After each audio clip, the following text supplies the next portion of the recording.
Aujourd'hui, Tonton Algébrie t'explique cette propriété sur la caractérisation des sous-groupes. Elle n'est pas nécessairement évidente à première vue, mais quand on regarde de plus près la démonstration, on comprend pourquoi on a cette équivalence. On va donc faire la preuve de ce résultat et l'explication intuitive qui explique pourquoi ceci, c'est équivalent à ceci. Tout d'abord, on pose bien les choses, on a que G est un groupe que l'on a noté multiplicativement. H, c'est un sous-ensemble de G. Être un sous-groupe, d'après le cours, ça signifie que H, si on prend la loi de G en restriction à H, ça veut dire que H muni de cette loi-là, qui est la restriction, a aussi une structure de groupe. Donc formellement, il faudrait prendre H muni de cette loi et vérifier tous les axiomes de groupe.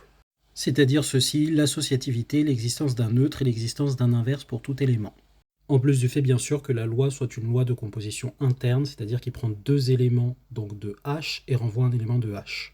Et comme la loi est associative sur G, elle est forcément en restriction à H, puisque l'associativité, c'est dire que pour tout xy de G, on a ceci, et donc pour tous ceux de H, on a aussi ceci.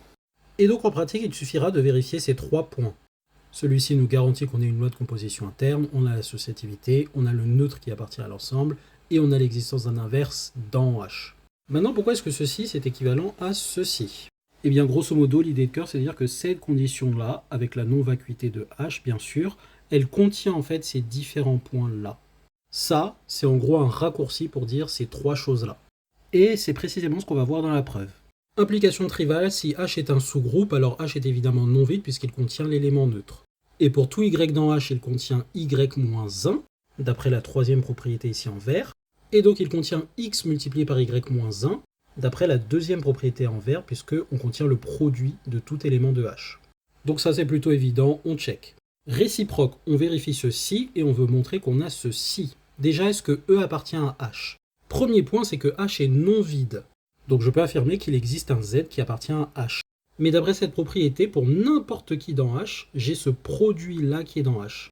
Donc je vais l'appliquer en X égale Z et en Y égale Z. Donc pour tout ZZ, donc c'est le même, hein, Z, Z-1 est dans H. Mais Z, Z-1, d'après les propriétés de groupe de G, c'est l'élément neutre de G. Donc on a bien qu'il appartient à H. Je vais prouver le dernier point, c'est que pour tout élément, son inverse est dans H, et j'applique ça pour x est égal à E et pour y quelconque dans H. Donc soit y dans H, je prends x est égal à E, donc j'ai xe fois y-1 qui est égal à y-1 puisque c'est l'élément neutre, qui appartient à H. Donc on a prouvé que H est stable par passage à l'inverse. Et enfin je vais appliquer ceci en x et y-1. Et donc ça me donne que x fois y-1, moins 1 est dans H. Et ça, je te laisse faire la preuve en commentaire que c'est y et donc xy est dans H. Et on vérifie bien le deuxième point. Check pour la réciproque. Donc comme tu le vois dans les manips ici, ça condense tout simplement l'info ici.